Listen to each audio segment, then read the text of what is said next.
పిత పుత్ర పవిత్రాత్మ నామమున ఆమెన్. గౌరవనీయులైన సహోదరి సహోదరులారా, మీకందరికీ ఈరోజుటి మన ప్రభు అయినటువంటి యేసుక్రీస్తు యొక్క పవిత్ర వాక్య ధ్యానమునకు సాదరంగా స్వాగతం పలుకుతున్నాను. ఈరోజు మన ప్రభువు అనుగ్రహించినటువంటి దైవ సందేశము వారి యొక్క దేవదూతల గురించి తెలుసుకోమంటున్నారు.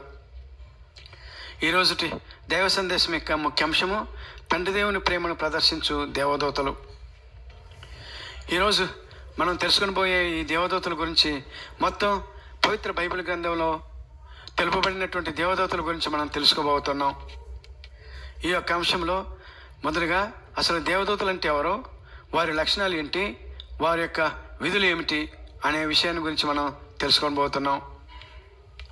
ముందుగా మొదటి ప్రశ్న అయినటువంటి దేవదూతలు అంటే ఎవరు అనే ప్రశ్నకు సమాధానం, దేవదూతలుగా వీరు నిరంతరము దేవుని యొక్క సన్నిధిలో ఉంటూ వారిని సేవించుకుంటూ ఆరాధించుకుంటూ కీర్తించుకుంటూ ఉండే శాశ్వత జీవులు. రెండవ ప్రశ్న, వారి లక్షణాలు ఏమిటి అని. ఇప్పుడు ఈ ప్రశ్నకు సమాధానంగా దేవదూతలు శక్తివంతులు, పవిత్రులు, తెలివైన వారు. ఇక మూడవ ప్రశ్న, వీరి యొక్క విధులు ఏమిటి. ఈ ప్రశ్నకు సమాధానంగా వీరు నిరంతరము దేవుని సన్నిధిలో ఉంటూ దేవుని ఆరాధించుకుంటూ కీర్తించుకుంటూ దేవుని యొక్క ఆజ్ఞను శిరస వహించుతూ దేవుని యొక్క ఆజ్ఞను సర్వమానవాళికి తెలియజేసే సంధానకర్తలు ఈ దేవదూతలు. ఇప్పుడు మనం ఈ దేవదూతల యొక్క శక్తిని గురించి తెలుసుకోవడానికి ప్రయత్నించేద్దాం. దేవదూతల యొక్క శక్తిని గురించి చెప్పాలంటే వారు మానవాతీత శక్తులు కలిగి ఉండి నిజాయితీ కలిగిన లక్షణాలతోనూ అనంతమైన శక్తితోనూ నిరంతరము దేవుని ప్రేమను అనుభవిస్తూ వారి ఆజ్ఞకై ఎదురు చూసేవారు. ఏ రూపం కావాలంటే ఆ రూపంలో దేవుడు ఎక్కడికి వెళ్ళమంటే అక్కడకు, ఎవరి వద్దకు వెళ్ళమంటే వారి వద్దకు వెళ్ళి దేవుని ఆజ్ఞను చేరవేస్తారు. ఉదాహరణ, తోబియా గ్రంథంలో తోబియాకు రఫాయేలు దేవదూత మానవ రూపంలో కనిపించి మంచి స్నేహితుడిగా వ్యవహరించి అన్ని విషయాల్లోనూ సహకరించాడు. తోబియా యొక్క వివాహ విషయంలో సహకరించాడు. గాబ్రియేలు అను మరొక దేవదూత మరియ తల్లికి మానవ రూపంలోనే కనిపించారు. ఈ విధంగా సందర్భానుసారంగాను వారి రూపాలు మార్చుకునే శక్తిని కలిగి ఉంటారు. వారు మాట్లాడగలరు, పాటలు కూడా పాడగలరు. ఇటువంటి దేవదూతల స్మరణ రోజు సందర్భంగా ఈరోజు మన ప్రభువు అనుగ్రహించిన అవకాశాన్ని బట్టి దేవదూతలు అంటే ఎవరో, వారి యొక్క లక్షణాలు ఏంటి, మరియు వారి యొక్క విధులు ఏంటి అనే విషయాలను మనం తెలుసుకున్నాం. ఇప్పుడు మనం దేవదూతల గురించి కొన్ని ఆశ్చర్యకరమైనటువంటి విషయాలను తెలుసుకోబోతున్నాం. ఈ ఆశ్చర్యకరమైన విషయాలు మొత్తం పవిత్ర బైబిల్ గ్రంథం నుంచి తెలుసుకొని పోతున్నాం. అనగా పాత నిబంధన మరియు కొత్త నిబంధనలో దేవదూతల గురించి వ్రాయబడినటువంటి విషయాలన్నీ తెలుసుకొని పోతున్నాం. మన పవిత్ర బైబిల్ గ్రంథంలోని పాత నిబంధన కొత్త నిబంధనలో మొత్తం 17 రకాల దేవదూతల గురించి వ్రాయబడి ఉన్నది. ఆ 17 రకాల దేవదూతలు ఎవరో, వారి యొక్క విధులు ఏంటో కూడా మనం తెలుసుకోబోతున్నాం. ఇప్పుడు ఇక అసలు విషయానికి వస్తే, పాత నిబంధనలోని రోమన్ కథోలిక బైబిల్ గ్రంథంలో మొత్తం 46 పుస్తకాలు ఉన్నాయి. వాటిలో 24 పుస్తకాల్లో దాదాపుగా 213 సార్లు దేవదూత అను పదం వాడబడింది. వీటిలో చరిత్రాత్మక గ్రంథాలైనటువంటి ఆది కాండం నుంచి ఎస్తేరు గ్రంథం వరకు 157 సార్లు దేవదూతల ప్రస్తావన వచ్చింది. తరువాత పద్య రచన పుస్తకాలైన కీర్తనలు మరియు యోబు గ్రంథాల్లో 15 సార్లు, తర్వాత ప్రవచన గ్రంథాలైన జకరియా నుంచి మిగిలిన గ్రంథాల్లో 100 సార్లు దేవదూతల యొక్క ప్రస్తావన వచ్చింది, లేక దేవదూతల గురించి వ్రాయబడి ఉన్నది. ఇక ఇప్పుడు మనం నూతన నిబంధన గ్రంథంలోకి వచ్చినట్లయితే, రోమన్ కథోలిక ఎడిషన్ అయినటువంటి పవిత్ర బైబిల్ గ్రంథంలో 27 పుస్తకాలు ఉన్నాయి. వాటిలో 18 పుస్తకాలలో దేవదూత అను పదం 176 సార్లు ప్రస్తావించబడింది. వీటిలో 9 పుస్తకాలైన పునీత పౌలు గారు ఎఫెసీయులకు రాసిన పత్రిక, మరియు ఫిలిప్పీలకు రాసిన పత్రిక, మరియు తెస్సలోనికీయులకు రాసినటువంటి మొదటి పత్రిక, మరియు పునీత పౌలు గారు తిమోతిలకు రాసినటువంటి రెండవ పత్రిక, మరియు ఫిలోమోనుకు రాసిన పత్రిక, మరియు పునీత యోహాను గారు రాసినటువంటి రెండవ పత్రిక మరియు మూడవ పత్రికల్లో వీటిలో ఎక్కడా కూడా దేవదూతల ప్రస్తావన రాలేదు. ఇప్పుడు మనం నూతన నిబంధనలో మిగిలిన పుస్తకాల గురించి పరిశీలించినట్లయితే, దేవదూత అను పదం సువార్త గ్రంథాలైన మత్తయి సువార్తలో 20 సార్లు, లూకా సువార్తలో 26 సార్లు ప్రస్తావించబడింది. ఇక అపోస్తల కార్యాల నుంచి దర్శన గ్రంథం వరకు మనం పరిశీలించినట్లయితే మొదటిగా అపోస్తల కార్యాల్లో 21 సార్లు, వివిధ పత్రికల్లో 33 సార్లు కనిపిస్తాయి. వీటిలో పునీత పౌలు గారు హెబ్రీయులకు రాసినటువంటి పత్రికలో 13 సార్లు మరియు ప్రకటన గ్రంథంలో ఇంకా ఎక్కువగా 67 సార్లు ప్రస్తావించబడింది. ప్రత్యేకంగా ప్రకటన గ్రంథంలో 22 అధ్యాయాల్లో 4వ అధ్యాయము, 6వ అధ్యాయము మరియు 13వ అధ్యాయంలో మాత్రమే దేవదూత అను పదము వాడబడలేదు. మొత్తం మీద కొత్త నిబంధనలో మత్తయి, లూకా, అపోస్తల కార్యాలు, హెబ్రీయులకు రాసిన పత్రిక మరియు ప్రకటన గ్రంథాల్లోనే ఎక్కువగా 147 సార్లు ఈ దేవదూతలు అను పదము రాయబడి ఉంది. ఈ సందర్భంలో మనం ఒక విషయం గురించి ప్రస్తావించాలి గౌరవనీయులైన సహోదరి సహోదరులారా. అదేమిటంటే నూతన నిబంధన లేక క్రీస్తు ప్రభుని కాలంలోనూ పునీత పౌలు గారి కాలంలోనూ యూదుల్లో సద్దుకయ్యులు మరియు పరిసయ్యులు దేవదూతల ఉనికిని తిరస్కరించారు. ఎందుచేతంటే వారి పవిత్ర గ్రంథమైనటువంటి పెంటెట్యూక్ అనే గ్రంథమును మాత్రమే వారు దేవుని యొక్క ప్రేరణ చేత రచించబడిందని నమ్ముతారు.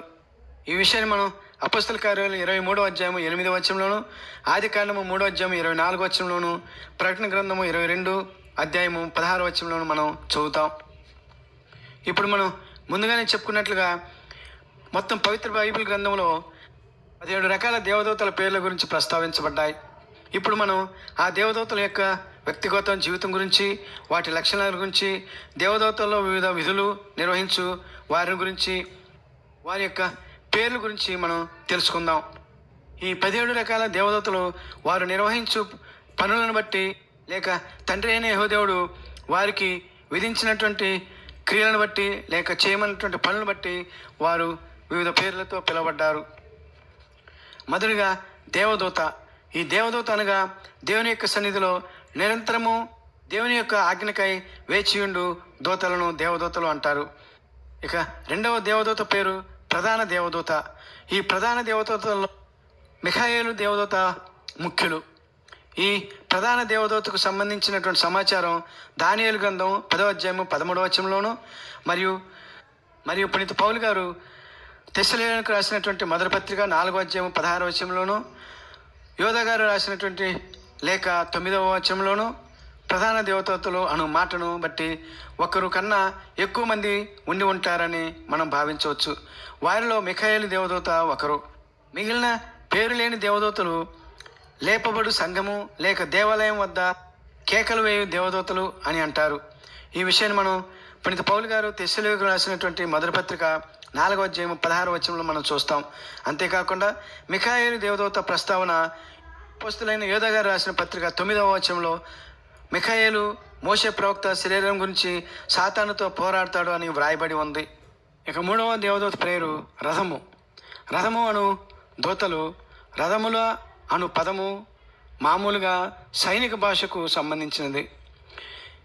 ఈ పదానికి మరొక అర్థం లెక్కకు మిక్కుటమైనవి అనే అర్థం. దేవుని కోసం సైనిక కార్యకలాపాలను నిర్వహిస్తున్న దేవదూతలను చిత్రీకరించుటకు రథాలు అనే పదాన్ని అలంకారపూర్వకంగా ఉపయోగిస్తారు. ఈ పదాన్ని ప్రకటన గ్రంథము 5వ అధ్యాయము 11వ వచనంలోను, 2వ రాజుల గ్రంథము 2వ అధ్యాయము 11వ వచనంలోను మనం వింటాము. అలాగే యోబు గ్రంథము 25వ అధ్యాయము 3వ వచనంలో షాహీయుడైన బిల్దాదు అతని లేక దేవుని సైన్యాలకు ఏమైనా సంఖ్య ఉందా అని అడుగుతాడు. యోబు గ్రంథము 19వ అధ్యాయము 12వ వచనంలో.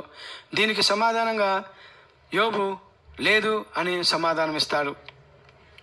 ఇది రథములు అను దేవదూతల యొక్క ప్రాధాన్యత. ఇక 4వది కెరూబు దేవదూతలు. ఈ కెరూబు దేవదూతల గురించి ఆది కాండము 3వ అధ్యాయము 24వ వచనంలోను, నిర్గమకాండము 25వ అధ్యాయము 18వ వచనం నుంచి 22వ వచనం వరకు మరియు 37వ అధ్యాయము 8వ వచనంలోను ఉంటుంది. అదేవిధంగా యెహెజ్కేలు గ్రంథము 1వ అధ్యాయము 4వ వచనం నుంచి 28వ వచనం వరకును, 10వ అధ్యాయము 1వ వచనం నుంచి 20వ వచనం వరకును మరియు 28వ అధ్యాయము 14, 16 వచనంలో ఈ కెరూబు దేవదూతల గురించి వ్రాయబడి ఉన్నది. ఈ కెరూబు అను మాటకు అర్థం శ్రద్ధ చూపే సేవకుడు అని అర్థం. సాతాను కూడా మొదట కాపలాదారుడైన కెరూబు అని యెహెజ్కేలు గ్రంథము 28వ అధ్యాయము 14-16 వచనంలో వ్రాయబడి ఉన్నది. ఈ దేవదూతలకు సంబంధించి ఏదోను తోటను కాపలా కాస్తున్న కెరూబు అని సూచిస్తుంది. ఆది గ్రంథము 3వ అధ్యాయము 24వ వచనంలో ప్రకారం. మరియు నిబంధన మందసాన్ని కాపలా కాస్తున్న కరుణాపీఠములపై ఉన్న 2 కెరూబు నమూనాలను మనం చూస్తాము. నిర్గమకాండము 25వ అధ్యాయము 18వ వచనం నుంచి 22వ వచనం వరకు, మరియు 37వ అధ్యాయము 8వ వచనంలోను, మరియు ప్రతి పౌలు గారు హెబ్రీయులకు రాసిన పత్రిక 9వ అధ్యాయము 5వ వచనంలో ఈ కెరూబు దేవదూతల గురించి వ్రాయబడి ఉన్నది. అంతేకాకుండా నూతన యెరూషలేము యొక్క 12 ద్వారాల వద్ద ఉన్న 12 దేవదూతలను కెరూబు దేవదూతలు అని అంటారు. ఈ విషయాన్ని మనం ప్రకటన గ్రంథము 22వ అధ్యాయము 12వ వచనంలో మనం చదువుతాం. అదేవిధంగా యెహెజ్కేలు గ్రంథంలో యెహెజ్కేలు 1వ అధ్యాయంలో కొన్ని జీవుల గురించి వర్ణిస్తాడు. ఈ వర్ణన అలంకారపూర్వకంగా ఉంటుంది. వీటి తరువాత యెహెజ్కేలు గ్రంథము 10వ అధ్యాయము 15వ వచనంలో వీరిని కెరూబులు అని స్పష్టంగా వ్రాయబడి ఉన్నది. ఇక 5వ రకానికి చెందినటువంటి దేవదూతలు ఎలోహీం. ఈ ఎలోహీం అను ఈ దేవదూతల గురించి కీర్తన గ్రంథము 8వ అధ్యాయము 5వ వచనంలోను, పౌలు గారు హెబ్రీయులకు రాసిన పత్రిక 2వ అధ్యాయం 7వ వచనంలోను రాయబడి ఉన్నది. ఎలోహీము అనగా హీబ్రూ భాషలో దేవుడు లేక దేవుళ్ళు అని అర్థం. ఇక్కడ దేవదూతలను మానవులతో పోల్చి ఉన్నతమైన వారు అనే ప్రాథమిక అర్థం వచ్చే విధంగా ఎలోహీము అను మాట వర్ణించబడుతుంది. ఇక 6వ రకము దేవదూతలు గాబ్రియేలు దేవదూతలు. ఈ గాబ్రియేలు దేవదూతల గురించి మనం ప్రత్యేకంగా దానియేలు గ్రంథము 8వ అధ్యాయము 16వ వచనంలోను, మరియు 9వ అధ్యాయము 21వ వచనంలోను, మరియు నూతన నిబంధనలో లోకగారి సువార్త 1వ అధ్యాయము 19, 26వ వచనంలో మనం చదువుతాం. ఈ గాబ్రియేలు అను మాటకు అర్థము శక్తిమంతుడు అని అర్థం. ఈ గాబ్రియేలు దేవదూత దానియేలు మరియు లోక గ్రంథాలలో ఎక్కువగా ప్రస్తావించబడతారు. వివిధ సందర్భాల్లో సువార్తను అందించే దేవదూతగా పేరు ప్రఖ్యాతులు గాంచిన దేవదూత ఈ గాబ్రియేలు దేవదూత. 7వ దేవదూత పేరు పరిశుద్ధుడు లేక పరిశుద్ధులు. ఈ యొక్క దేవదూతల గురించి ద్వితీయోపదేశ కాండము 33వ అధ్యాయము 2-3 వచనంలోను, యోబు గ్రంథము 5వ అధ్యాయము 1వ వచనము, మరియు 15వ అధ్యాయము 15వ వచనము, మరియు కీర్తన గ్రంథము 89వ అధ్యాయము 5వ వచనము మరియు 7వ వచనాల్లోను, దానియేలు గ్రంథము 4వ అధ్యాయము 13వ వచనము 17వ వచనము మరియు 28వ వచనము, 8వ అధ్యాయము 13వ వచనము. అంతేకాకుండా జకరియా గ్రంథము 14వ అధ్యాయము 15వ వచనము, అపోస్తులైన యోధా గారు రాసినటువంటి లేఖ 14వ వచనము. ఈ పరిశుద్ధ దేవదూతలు అన్న మాటకు అర్థం పాపం చేయని దేవదూతలు మరియు పరిశుద్ధమైనటువంటి దేవదూతలు లేక పరిశుద్ధుడు అనే అర్థాలు కలిగినటువంటి పేరు కలిగిన వారు వీళ్ళు. ఈ యొక్క పరిశుద్ధ దేవదూత దేవుణ్ణి స్తుతించడంలోనూ ఆరాధించడంలోనూ కీర్తించడంలోనూ ఆనందిస్తారు. ఈ విషయాన్ని యెషయా గ్రంథము 6వ అధ్యాయము 3వ వచనంలోను, ప్రకటన గ్రంథము 4వ అధ్యాయము 8వ వచనంలో మనం చదువుతాం. పరిశుద్ధులు లేదా పరిశుద్ధులు అని బిరుదు మానవులకు కూడా వర్తించవచ్చు. ఈ విషయాన్ని మనం 1 తెస్సలోనికీయులకు రాసిన పత్రిక 3వ అధ్యాయము 13వ వచనంలో మనం చదువుతాం. ఇక 8వ రకపు దేవదూత అతిథేయులు. ఈ అతిథేయులు అనే దేవదూతల గురించి మనం పవిత్ర బైబిల్ గ్రంథంలో ద్వితీయోపదేశ కాండము 4వ అధ్యాయము 19వ వచనము, మరియు నెహెమయా గ్రంథము 9వ అధ్యాయము 6వ వచనము, మరియు కీర్తన గ్రంథము 13వ అధ్యాయము 6వ వచనము, మరియు లోకగారి సువార్త 2వ అధ్యాయము 13వ వచనంలో వీరి గురించి మనం చదువుతాం. ఈ అతిథేయులు అను మాటకు అర్థం దేవుడిని వారిపై అధికారి ఆదేశాలను అనుమతి చేయుటకు సిద్ధంగా ఉన్న అపారమైన సైన్యానికి వీరు సైన్యాధిపతులుగా వ్యవహరిస్తారు. ఉదాహరణకి ఈ విషయాన్ని మనం మత్తయి సువార్త 26వ అధ్యాయం 53వ వచనంలో చదువుతాం. దేవదూతల సైన్యములు మరియు దేవుడు దేవదూతల సైన్యమునకు ప్రభువు అని వీరి గురించి వర్ణించబడి ఉన్నది. ఈ విషయాన్ని మనం 1 సమూయేలు గ్రంథము 17వ అధ్యాయము 45వ వచనంలోను, కీర్తన గ్రంథము 89వ అధ్యాయము 8వ వచనంలో మనం వీరి గురించి చదువుతాం. ఇక 9వ రకపు దేవదూతలు జీవులు. ఈ జీవులైన దేవదూతల గురించి ప్రకటన గ్రంథము 4వ అధ్యాయము 6వ వచనము మరియు 19వ అధ్యాయము 4వ వచనము మరియు యెహెజ్కేలు గ్రంథము 1వ అధ్యాయము 5వ వచనం నుంచి 14వ వచనంలోను ఈ 4 జీవులు తరువాత కెరూబులుగా గుర్తించబడ్డాయి. ఈ విషయాన్ని మనం యెహెజ్కేలు గ్రంథము 10వ అధ్యాయము 20వ వచనం నుంచి 22వ వచనంలోను మరియు ప్రకటన గ్రంథము 4వ అధ్యాయము 8వ వచనంలోని జీవులు ఈ దేవదూతలు 6 రెక్కలు కలిగి ఉండటం మరియు గర్జించదగిన ఆరాధనలో పాల్గొనటం ద్వారా సెరాఫీముల వలె కనిపిస్తాయి ఈ దేవదూతలు మరియు ప్రవర్తిస్తాయి కూడా. ఈ విషయాన్ని మనం యెషయా గ్రంథము 6వ అధ్యాయము 1వ వచనం నుంచి 4వ వచనంలో ఇలా ఉన్నది. ప్రకటనలో జీవులు ఆరాధనలోను మరియు తీర్పులలోను దేవునితో పాల్గొంటారని వ్రాయబడి ఉన్నది. ప్రకటన గ్రంథము 4వ అధ్యాయము 6వ వచనం నుంచి 11వ వచనం వరకు, 5వ అధ్యాయము 6 నుంచి 11 వరకు, 7వ అధ్యాయము 11వ వచనము, 14వ అధ్యాయము 3వ వచనము, 9వ అధ్యాయము 4వ వచనంలోను ఈ జీవులు అను దేవదూతల గురించి స్పష్టంగా వ్రాయబడి ఉన్నది. ఇక 10వ రకపు దేవదూత పురుషులు. ఈ దేవదూతలు స్వభావరీత్యా ఆత్మస్వరూపులు అయినప్పటికీ వారు అరుదుగా మానవ రూపంలో కనిపించవచ్చు. అందువలన వారు పురుషుల నామమున పిలువబడుతున్నారు. ఈ విషయాన్ని మనం ఆదికాండము 18వ అధ్యాయము 2వ వచనంలోను, మార్కు గారి సువార్త 16వ అధ్యాయం 5వ వచనంలోను మరియు అపోస్తల కార్యాలు 1వ అధ్యాయం 10వ వచనంలో మనం స్పష్టంగా చదువుతాం. ఇక 11వ రకపు దేవదూత మిఖాయేలు. మిఖాయేలు అనగా ప్రధాన దేవదూత అని మనం తెలుసుకున్నాము. మిఖాయేలు అనగా దేవుని లాంటి వాడు ఎవరు అని అర్థము. ఇక 12వ రకపు దేవదూత పరిచర్య చేయు దేవదూత లేక పరిచర్య చేయు ఆత్మ. ఈ పరిచర్య చేయు దేవదూత దేవుని చిత్తాన్ని నెరవేర్చడం ద్వారా సేవ చేస్తారు లేదా పరిచర్య చేస్తారు.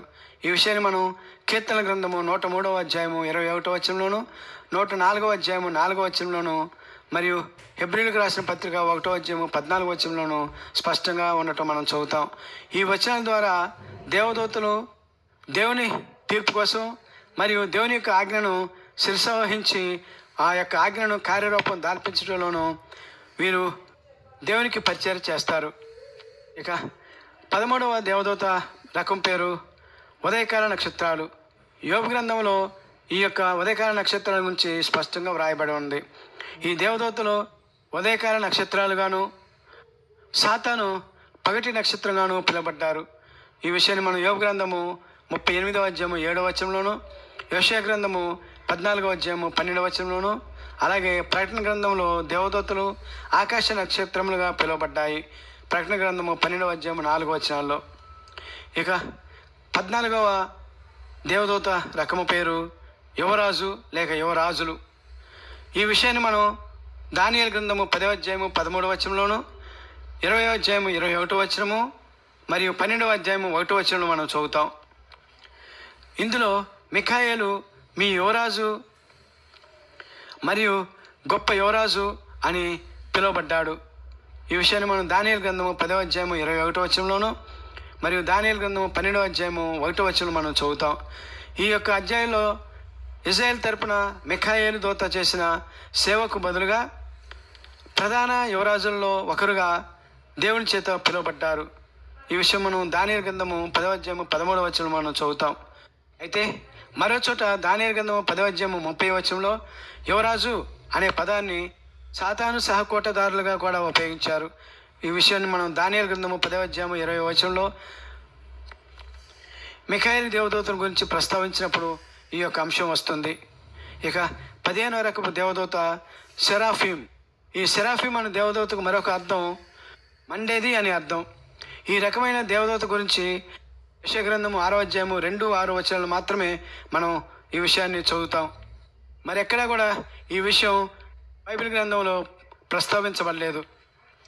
అయితే ఈ యొక్క సెరాఫీం అనే మాటకు ప్రత్యేకత ఏంటంటే వీరు కనీసం ఎదురుగా పిలువబడతారు. వీరు దేవుని పవిత్రతకు గుర్తుగా ఉంటారు. అయితే కెరూబులు, జీవులు మరియు సెరాఫీములు ఒకే రకమైన దేవదూత యొక్క విభిన్న పేర్లుగా ఉండవచ్చని కొందరు అభిప్రాయపడుతున్నారు. ఈ విషయం మనం ముందుగానే పరిశీలించుకున్న విషయాలను బట్టి కెరూబులు, జీవుల గురించి మనం మరొకసారి పరిశీలించుకుంటే మనకు అర్థమవుతుంది. గౌరవనీయులైన సహోదరి సహోదరులారా, ఇక 16వ దేవదూత యొక్క రకము దేవుని కుమారులు. ఈ దేవుని కుమారులు అను దేవదూతల గురించి యోబు గ్రంథము 1వ అధ్యాయము 6వ వచనము, 2వ అధ్యాయము 1వ వచనము, 38వ అధ్యాయము 7వ వచనంలో మనం చదువుతాం. ఈ వచనాలు మనం చదువుకున్నట్లయితే సృష్టికర్త అయిన తండ్రి దేవునికి కుమారులు ఉన్నట్లు అర్థం స్మరించే విధంగా ఈ యొక్క వచనాలు తెలుపబడ్డవి. ఈ యోబు గ్రంథంలోని ఈ భావం ఉపయోగించబడ్డది. కానీ కీర్తన గ్రంథము 29వ అధ్యాయము 1వ వచనంలోను, 89వ అధ్యాయము 6వ వచనంలోను, కీర్తన గ్రంథము 103వ అధ్యాయము 20వ వచనంలోను, యావేలు గ్రంథము 3వ అధ్యాయము 11వ వచనంలో ఈ దేవుని కుమారులు అని పిలువబడుతున్నటువంటి దేవదూతలు బలవంతులైన దేవదూతలుగా పరిగణించబడ్డారు, లేక వర్ణించబడ్డారు. గౌరవనీయులైన సహోదరి సహోదరులారా, ఇక చివరిగా 17వ దేవదూత రకం కావలివారైన దేవదూతలు. ఈ కావలివారు అను పదం దానియేలు గ్రంథంలో మాత్రమే కనిపిస్తుంది. అది కూడా అస్పష్టంగా తెలుపబడ్డది. కానీ ఈ కావలి దేవదూతలు దేవుని సర్వజ్ఞానానికి ఎలా సంబంధికులో స్పష్టంగా తెలుపబడ్డది.